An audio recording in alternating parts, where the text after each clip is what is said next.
to Lex Reads. So in today's video, we are doing another haul, and this is my birthday book haul. You guys remember I told you in my birthday video where I was probably going to buy, where I was probably going to do like a part two of more books to buy for my birthday, and I did.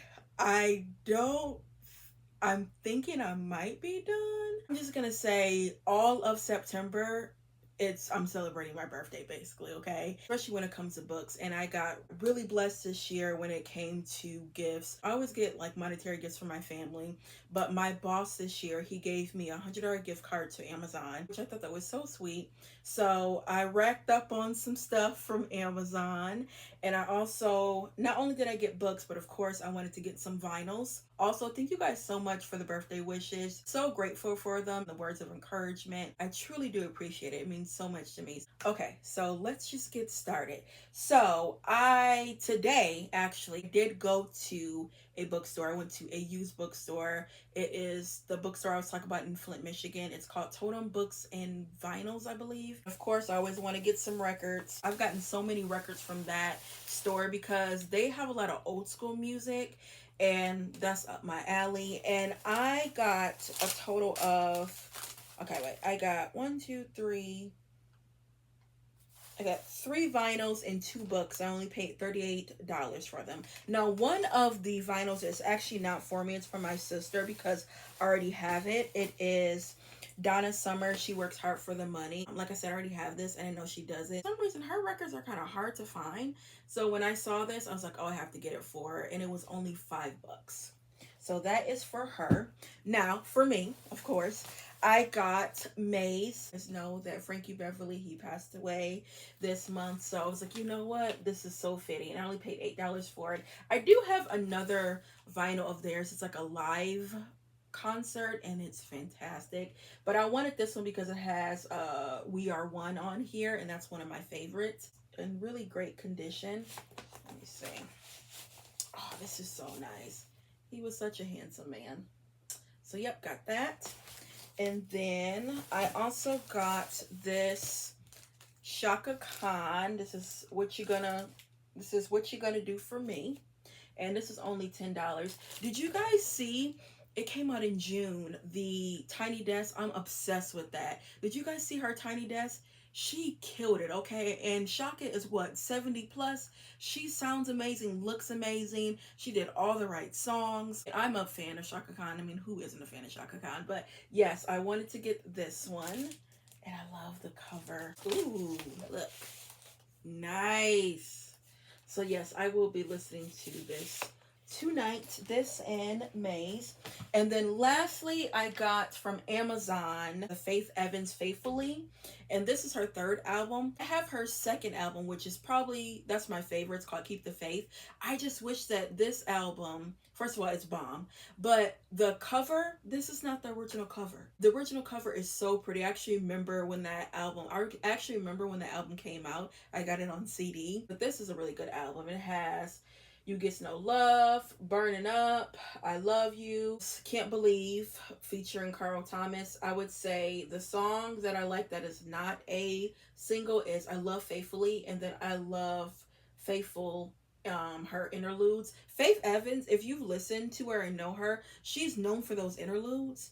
Those interludes of hers are bomb. I would say especially that 2nd album, Keep the Faith.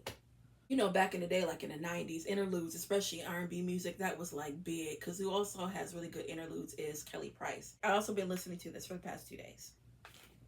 Okay, that is it for vinyls. Now let's go to books. Okay, so the first, what did I get today? I got 2 books. And again, these 2 books are from the Totem Bookstore. And I got, of course, Chuma Capote. This is Summer Crossing. I did not have this. I was trying to figure out when I was in the store. I was like, do I have this? And I realized, no, I don't. Set in New York after World War II, the story follows a young carefree socialite, Grady McNeil, whose parents leave her alone in their Fifth Avenue penthouse for the summer.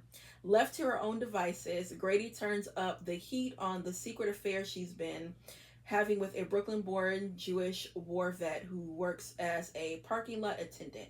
As the summer passes, the romance turns more serious, and Brady must eventually make a series of decisions that will forever affect her life and the lives of everyone around her. That sounds really good, and I told you guys when I was reading him for the first time at the beginning of the year, his dialogue is fantastic. Also, his storytelling. He is the person that will share all the tea and the drama. Y'all know when I did my read a book in one day, when I did answer prayers, he told all of the tea of his real life friends, okay? All of it. I cannot wait to get into this. And I only paid $5 for this.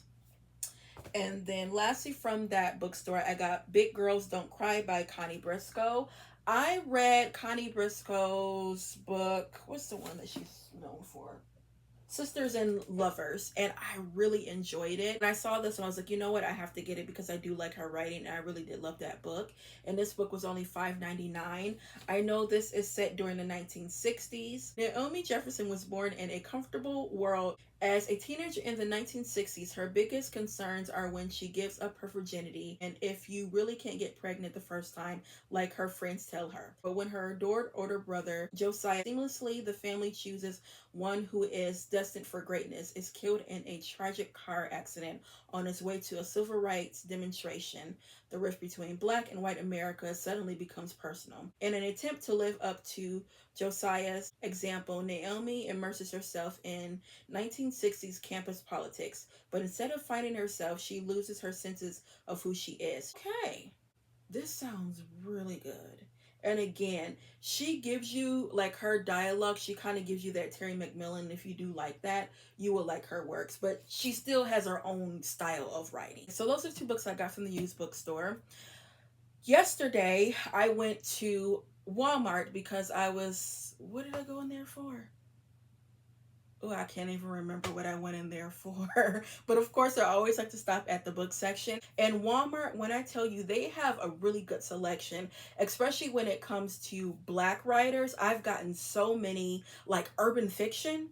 I've gotten so many urban fiction books from Walmart. That's how I got into my Wahida Clark the Thug series. I also got some books, some Ashley Antoinette books from there.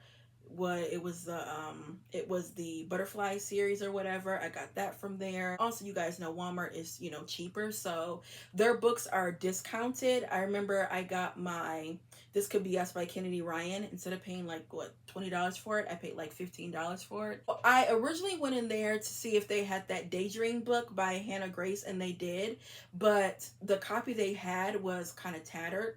I didn't buy that from Walmart, but I did get another romance book, and I was heavily influenced when I watched, what's that influencer? She always talks about Harry Potter, and she, like, when she talks about it, she's like really enthusiastic. I think her name is Kiera Lewis or something like that. But she was talking about small town romances, like cowboyish.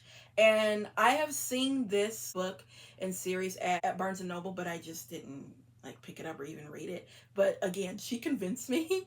And it is Dawn and Dusk by Laya Sage? No, I'm saying her name wrong. But this is, I think it's two books in the series. I only got the one, and I got this for like $13 from Walmart. She really sold me on this series. I'll put her TikTok down below, because again, when she was talking about it, I was like, you know what, I have to get it. Y'all know I'm still in this romance kick, and it's a small town, also a cowboy romance. Never read that before, and the covers are just so pretty. So I was like, you know what, I'm gonna give it a try. And it says a Rebel Blue ranch novel. She's off limits, but he's never been good at following the rules. Discover the sizzling small town brother's best friend romance. So if I like this one, I will get the second one. I didn't want to get the second one because right now I know I'm going to probably hold off on this because I'm in the middle of a romance series now, which is the Chloe Lisa I told you guys about that. The Bogman Brothers series. So I don't want to jump into another series when I'm not done with it, when I'm not done with my current series. Again, these covers are just so pretty. Next is a Jasmine Guillory book called Drunk on Love. Now, I've only read Royal Holiday by her, because I remember it was during Christmas time. I wanted to read a Christmas themed book, and I wanted to be black, so I ended up finding that and really did enjoy it. And so I was looking through, her catalog and seeing, which ones that I would like more. It's about a young woman. She, I think, works at a winery, or her family owns a winery, and she ends up having like a little one night stand with a young man, and he ends up working for the winery. And yeah, again, I discovered, since I do read a lot of heavy books, I do need a romance to kind of cleanse my palate, so that's why I always want to have them on deck.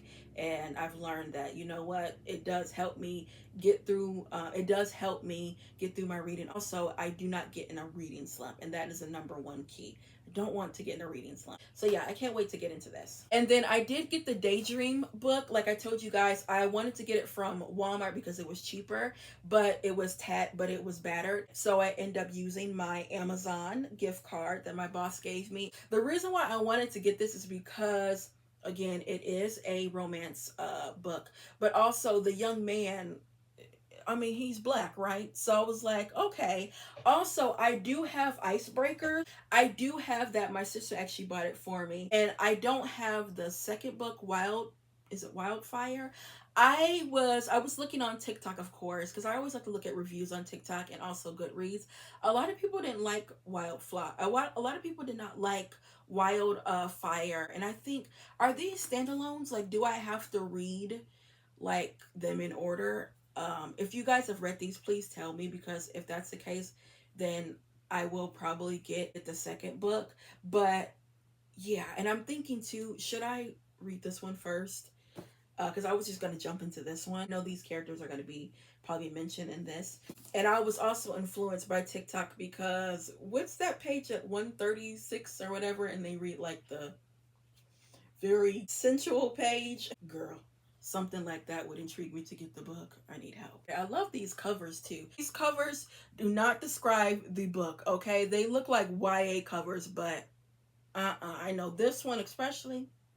And then lastly, I wanted to get our book club pick, which when you guys see this, I would already announce the book club pick, but it is Country Place by Ann Petrie. And I really want to get this edition because I have